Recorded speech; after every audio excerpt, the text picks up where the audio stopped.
On our birthdays, my mom would always make us a special dinner, and my choice was always shepherd's pie. So many traditions are centered around food and gathering together and eating together. Food has such an important role in building community and sharing experiences. Being able to participate in gatherings and sharing the same food with all the people that you're with is one of the most difficult parts about being plant-based. But with a little bit of research and time, you can definitely make traditional dishes that everyone's gonna enjoy with plant-based ingredients. Like this recipe, which uses seitan, which was actually developed by Buddhist monks who were helping people transition to a more vegetarian diet. And so it has all those really nice meaty qualities.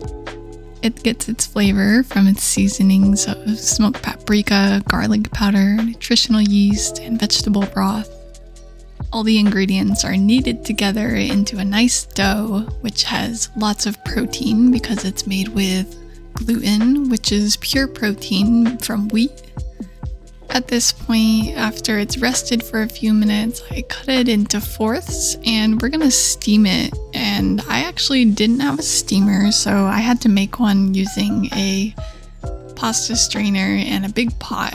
And I just wrapped it up in some parchment paper, making sure that it had room for some air within the package so that it could expand while it cooks.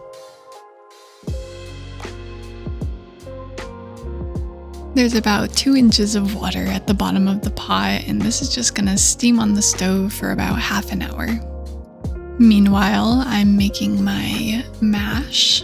So peeling my potatoes, I used half russet and half of a golden waxy variety. I cut them into even chunks and then boiled them in some nice salty water. In my books, mashed potatoes are absolutely top tier comfort food. And the key to a good mash is making sure those potatoes are nice and soft. The next component of the shepherd's pie is a gravy to go over the seitan and the veggies. Once the onions were diced, I checked back in to see how the seitan was doing. And it had cooked most of the way, but got a little stuck together. So I just cut it into smaller pieces and steamed it for a bit longer.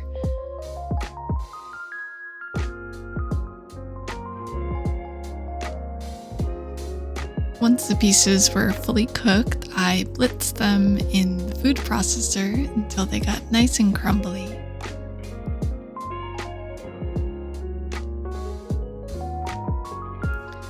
And unlike meat, these are completely safe to eat. They're fully cooked, so I was definitely snacking on it a bit as I was cooking.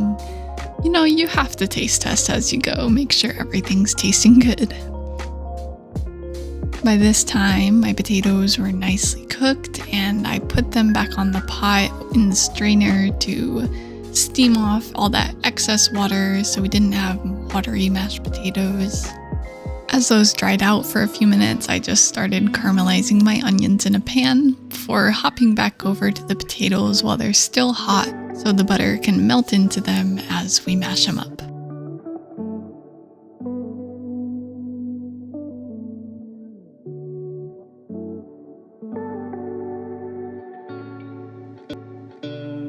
Seasoning as we go is super important, especially with potatoes, so I'm adding in soy milk, lots of salt and pepper, and just tasting as I'm mashing to see if it needs more of anything. At this point, my onions were nice and caramelized, so to thicken the gravy, I added a bit of potato starch, but you could also use flour, and just mix that up so the starch cooks before adding in some soy milk and some vegetable broth.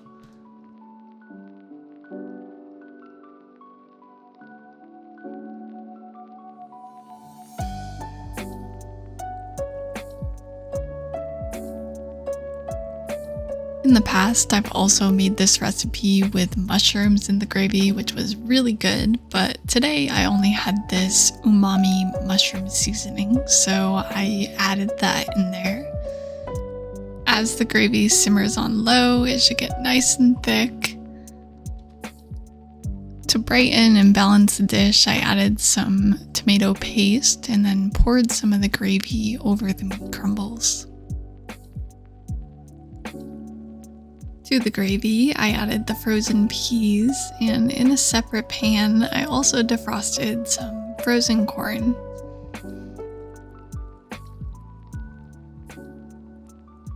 Once the peas were no longer frozen and the corn had defrosted, I added them all in layers on top of the meat crumbles.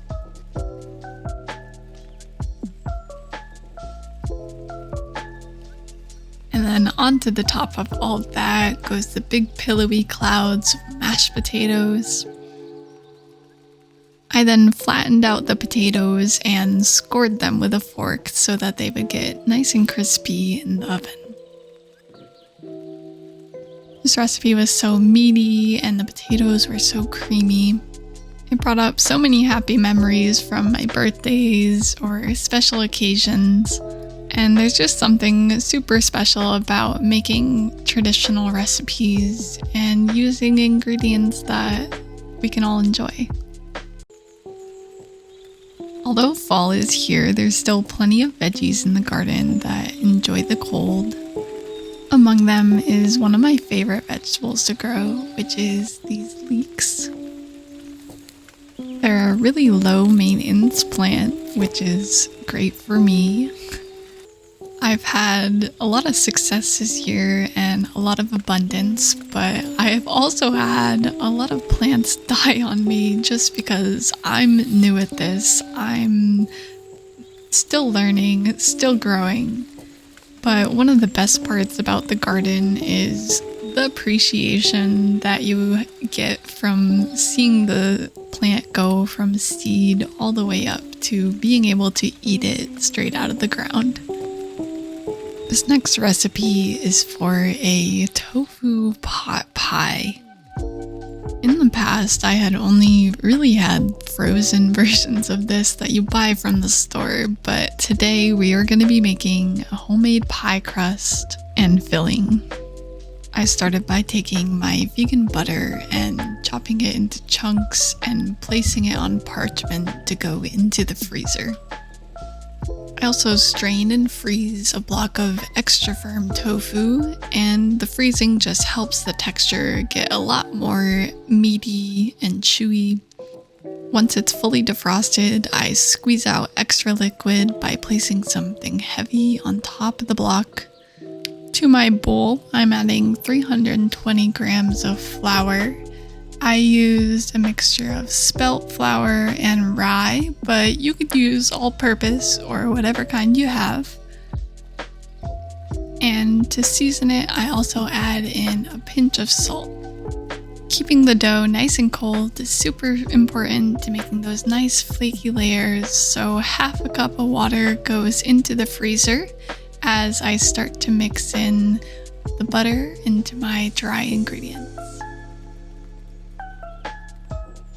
Once that mixture starts to look a little sandy and crumbly, I slowly pour in that ice cold water.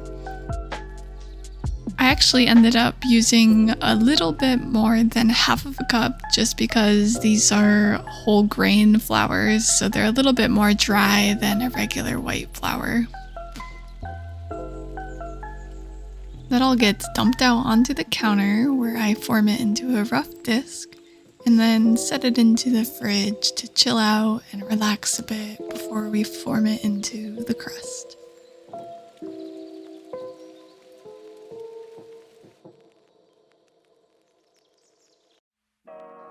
For our filling, I'm using potatoes, carrots, peas, and of course the leeks. I'm gonna leave all of today's recipes down in the description, so feel free to check that out, and I'd love to know if you end up making anything from today's video. I peeled and diced the carrots and cut them into little chunks. I wanted to make them nice and small so they matched the size of the peas and so that they would cook in time in the oven. I'm using the bottom half of the leek and saving the rest for a different recipe, and just making sure that I clean out any dirt within those layers. By now the dough should have had plenty of time to chill out and relax, so I formed the bottom layer of the crust by making a little circle with my hand and then rolling it out with a rolling pin. I would definitely recommend rolling the dough out a bit more than I did, but no worries if this happens to you. You can just use your fingers and press the dough to the edges of the pan.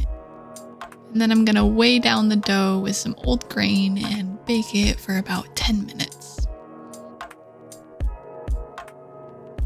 For the tofu, I'm blotting out any extra liquid and then gently tearing small pieces to get an authentic chickeny sort of texture.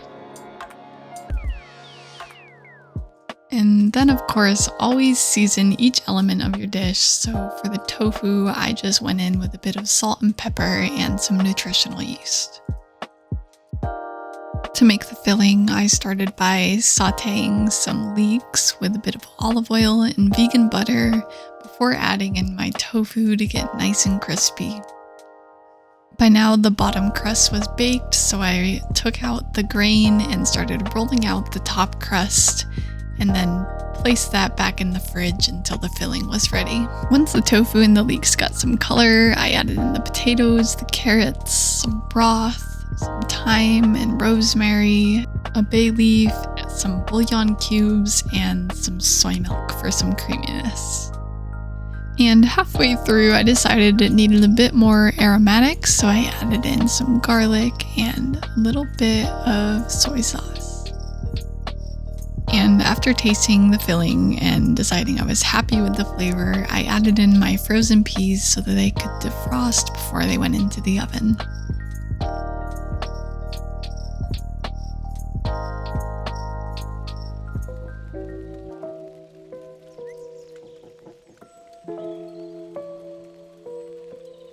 After the pie was nice and full of filling, I placed the crust over the top and pinched down the edges to create a seal. And then, so air and steam could escape as it bakes, I sliced a little X in the center.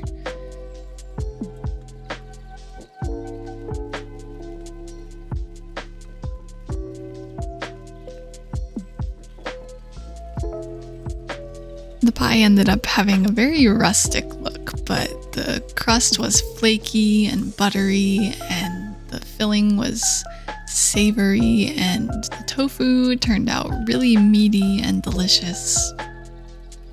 As those cold weather holidays come up, I think that this recipe would be a great one to share with plant-based people and omnivores alike.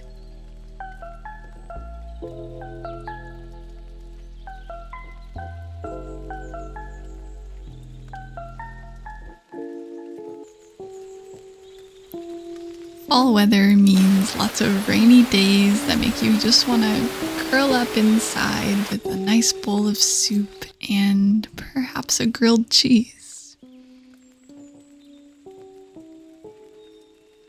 I had the last of my summer tomatoes to use up, so I really wanted to highlight their flavor and really do them justice.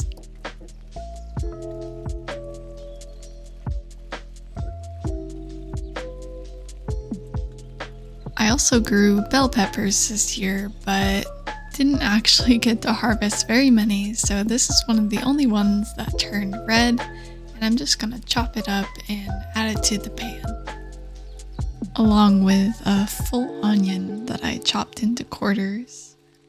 I had the last of my cherry tomatoes lying around, so I also added those in. I drizzled that all with olive oil and some salt and pepper. The creamy element of this dish is going to come from white beans, so I'm adding a can of beans with some tomato paste, nutritional yeast, bouillon, hot water, and a bay leaf, and the stems from some basil to a pan, letting those simmer until the beans get nice and soft. To make the grilled cheese, I'll be using some sourdough bread and some vegan butter, which I seasoned with nutritional yeast and a little bit of garlic powder. When the tomatoes and the beans were cooked, I added everything to a blender, along with some fresh basil and all of the broth.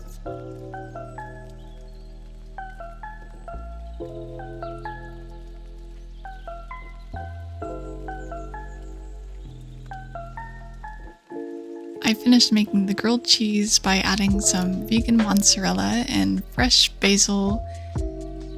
Vegan cheese is not really known to melt that well, so to help that out, I steam the whole sandwich with a little bit of water, and this helps the cheese melt and it makes the bread get nice and crispy.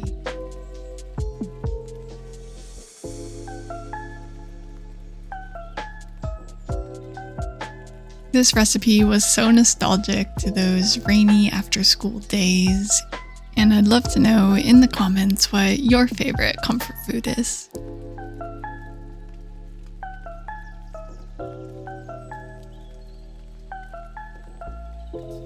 Thank you all for watching. I hope you got some inspiration for those cold, rainy days, and if you'd like to support my channel, please like and subscribe.